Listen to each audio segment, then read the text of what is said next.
Is life? अगर हम जीवन की बात करें तो जीवन क्या है? कोई बता सकता है क्या जीवन?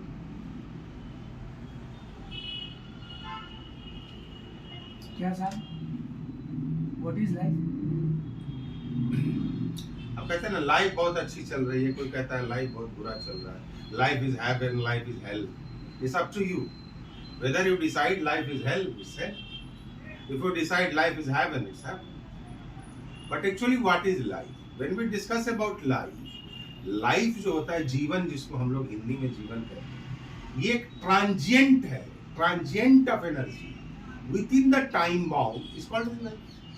Transient of energy within the time bound it called life.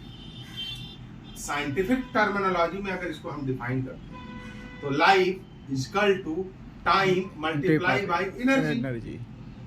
But what is energy? Energy is nothing. The inbuilt strength of cellular strength जो आपके बॉडी में होता है, जिसमें इंपल्सन होते हैं, इलेक्ट्रिक इंपल्सन मूव करता है बॉडी में. क्या है ये? स्टैटिक एनर्जी और काइनेटिक एनर्जी का कंपोजिशन. सो ये एनर्जी को टाइम बॉन्ड में आप कितने अच्छे से यूटिलाइज करते हैं, दैट इज लाइफ. मतलब अगर एनर्जी कम है तो लाइफ कम होगी, टाइम कम है तो लाइफ कम होगा. That means the every second is important, है ना. अगर लाइफ को यहां रख दें और टाइम मल्टीप्लाई बाय एनर्जी करें तो एनर्जी को यहां रख दें तो क्या होगा? टाइम बढ़ेगा तो एनर्जी घटेगा. मतलब जो चीज है वो टाइम बॉन्ड के अंदर ही होगी, तभी आपकी एनर्जी प्रिजर्व होगी. और एनर्जी क्या होता है? कभी एनर्जी खत्म नहीं होती, ट्रांसफॉर्म होती. समझ में आया? सो अभी आपका सही समय है, सही एज है आपका, तो आप अपने एनर्जी को ट्रांसफॉर्म कीजिए. ठीक है?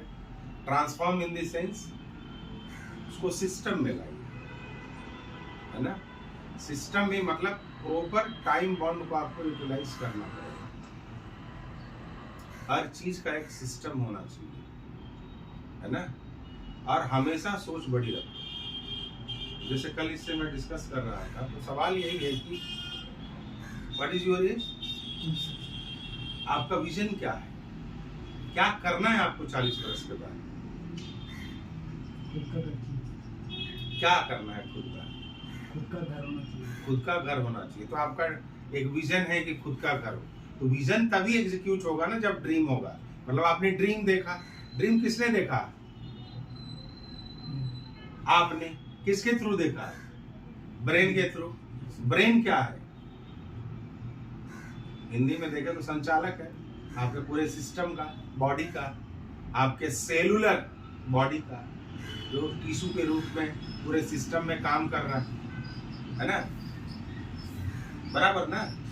ये बायोलॉजिकल टर्मिनोलॉजी में देखेंगे तो डिफरेंट काइंड ऑफ सिस्टम है, and that group of system become body, है ना. तो आपने पहले ड्रीम हुआ. ड्रीम से पहले क्या था? Thought process. तो सोचने की क्षमता है आपके अंदर. आपने सोचा तो ड्रीम हुआ. Dream then vision. अब विजन को एग्जीक्यूट करने के लिए क्या लगता है? मिशन. मिशन मतलब प्रोसेस. किसी कंपनी की तीन चीज होती है: विजन, मिशन और values. Vision means thought process and dream. It's become vision. And then mission. उस विजन को अचीव करने के लिए आप क्या ड्राइव करते हो, that is mission. Mission means process. और उस प्रोसेस का आउटकम क्या हुआ, that is values. Correct? No. Likewise, if you define your age, define your whole life, then it's come into 3 categories. One is called as A plus, another one is called as B, another one is called as C. आपने कभी सुना नहीं होगा, लेकिन I will elaborate in different way. अगर A plus की बात करते हैं, मतलब चाइल्डहुड से एडुकेशन पीरियड जो होता है उसको A plus में रखते हैं. Why it's considered to be A plus? Because ये ट्रांसफॉर्मिंग फेज है आपका। आपकी मेमोरी पावर स्ट्रांग होती है, बॉडी स्ट्रेंथ स्ट्रांग होता है, कोई भी काम करने की क्षमता बहुत अच्छी होती है। मतलब एबिलिटी और विलिंगनेस दोनों स्ट्रांग होता है, then you are become A plus category, है ना। अब ए प्लस को जितने अच्छे से आप ट्रांसफॉर्म कर लोगे, आपका बी अच्छा होगा, क्योंकि ए प्लस के बाद या तो ए होगा या तो बी होगा, है ना। बोलते लोग ए प्लस प्लस प्लस प्लस, ऐसा कुछ नहीं होता, ठीक है। वो कैटेगरीज अब डिफाइन के ऐसा ऐसा साइकिल और ग्रेड बना देते हैं, लेकिन ए प्लस लाइफ वही होता है जो आपका चाइल्डहुड से एजुकेशनल स्टेज जो होता है वो ए प्लस स्टेज होता है, ए प्लस। और जो आपका जॉब स्टेज होता है, जॉब करने का जो स्टेज होता है, या तो ए होगा या तो बी होगा।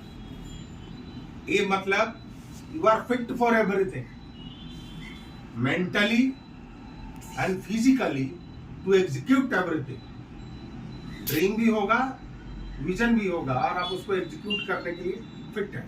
फिर आता है सी स्टेज। सी स्टेज मतलब 40+। अब ए अगर अच्छा है तो बट नेचर ए प्लस अच्छा है तो बी अच्छा होगा, और जब बी अच्छा होगा तो सी तो अपने आप अच्छा होगा। सी मीन्स बहुत सारे कॉम्प्लिकेशन लाइफ में जो आते हैं इसी स्टेज में। तो अभी आप लोग किस स्टेज में हो? 26 ईयर्स हो ना, दैट मीन्स आप ये ए फेज वाले स्टेज में हो। तो इसको ठीक कर और विजन बड़ी रखो, क्योंकि दुनिया में कोई भी चीज अगर आप सोचते हो कि ये चीज ऐसी होनी चाहिए तो वैसा ही होगा। समझ में आई बात? जैसे मैंने कहा व्हाट इज लाइफ, समझ में आई बात? क्या लाइफ, जीवन क्या है? To utilize your energy within the time, what is life? यही है ना लाइफ। क्या है लाइफ? क्या बताया लाइफ?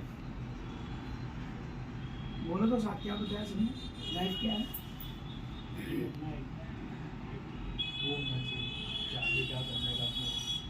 वो तो प्रोसेस हुआ ना, प्रोसेस हुआ। Life is equal to time work divide time multiply by energy. Energy क्या है? आपका पूरा cellular structural quantum leap moment जो दिखाता है with the impulse, electrical impulse and with the influence of magnetic impulse. कहीं भी कोई आदमी जब गुजरता है तो उसका एक मैग्नेटिक इंपल्स होता है ना। समझ में आया? वो क्या है? That is energy. आप एनर्जी हो, क्वांटम ऑफ एनर्जी हो, क्वांटम, है ना। बंडल, हस कह सकते हैं, हस of energy. It's become a transient phase में जब टाइम पीरियड के अंदर होता है, दैट इज योर लाइफ।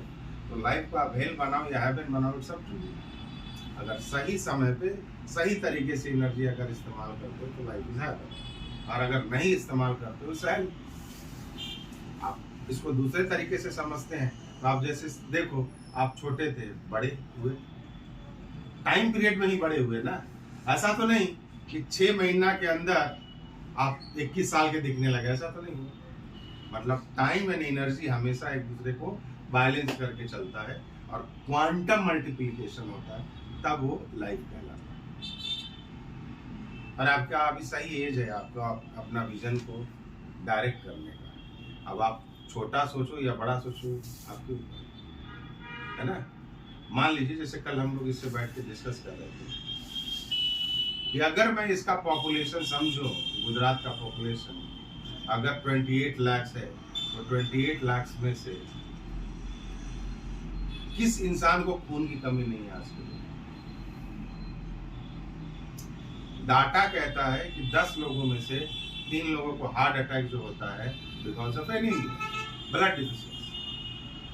और जो ब्लड डिफिशियंसी के कारण जो हार्ट अटैक होता है वो साइलेंट हार्ट अटैक होता है। सोए लोग निकल जाते हैं, उसमें ना ये हैंड पेन होता है, एक्सटेंशन पेन होता है, ना हार्ट पेन होता है, बस they feel uneasiness and die. And nobody has time today to go for blood report, है ना। So out of 10, 3 people are dying because of heart attack. If 10 people are dying because of heart attack, 3 is dying because of anemia. Diabetes के बाद अगर world में कोई दूसरा सबसे बड़ा थ्रेट है तो ये आपको डिसाइड करना है कि कंसिस्टेंसी कहाँ रखनी। अगर 28 लाख लोग हैं गुजरात में तो 2 लाख लोग हमारे खून बनाने वाली दवा का इस्तेमाल नहीं कर सकते। सोचो अगर 2 लाख बोतल की सेल है और अगर उसका कॉस्ट अगर हम 1,60,000 160 रुपया 200 रुपये का सोचो कितनी बड़ी बिजनेस है। 4-4.5 लाख का मिनिमम पर मंथ एक आदमी का पीसी और ये ट्रांजिएंट फेज में मल्टीप्लाई बाई 3 होता है 6 लाख का पीसी आप सबका होगा। गुजरात की सेल 30 लाख हो गई अब 30 लाख की इंसेंटिव कितनी है ना। कुछ अच्छा सोचिए कि मुझे 10 साल में इतने पैसे कमा लेने कि 40 साल के बराबर में सर्वाइव कर सकूं। जैसे कल इससे बात हुआ, आप इंसेंटिव 1.5 लाख रुपया महीने का कमा सकते, 30,000 रुपया महीने का कमा सकते, साल के 30,000 रुपया महीने का कमा सकते। तो आप अभी A+ कैटेगरी से A ग्रेड में आ रहे हैं। A ग्रेड से आपको B ग्रेड में जाना है जहां आपका बॉडी इफिशियंसी धीरे धीरे कम होगा। फिर C कैटेगरीज में जाएंगे तो अपने A+ और A को इतना स्ट्रॉन्ग कर लो कि B और C अपने आप ही है ना। And use your brain, thought process strong है, ठीक है। इसीलिए बुलाया था। बड़ा सोचो नहीं मुझे 5,000 6,000 इंटरॉन सिर्फ करना है। कौन एनेमिक नहीं, सब तो बीमार है, कौन अच्छा लोग। 10 में से 1 आदमी या 100 में से 2 आदमी जो परफेक्टली हेल्दी फिट है। 98% लोग तो बीमार है। मेंटली सिकनेस है या फिजिकली सिकनेस है या सिस्टमेटिक सिकनेस है या थॉट प्रोसेस सिकनेस है ना। एम्बटी या फियर सिकनेस है, समझ गए। फियर सिकनेस समझते हो, ये काम करने से डर, वो काम करने से डर, पड़ोसी से डर, अपने आप से डर, 10 लोगों के बीच में बैठने से डर। तो सब तो बीमार है, 100 में से 2 ही लोग ठीक है। और जो 2 लोग ठीक है वही 98 लोगों को ट्राई करें। तो बड़ा सोचो, थैंक यू, ठीक है, चलो थैंक यू।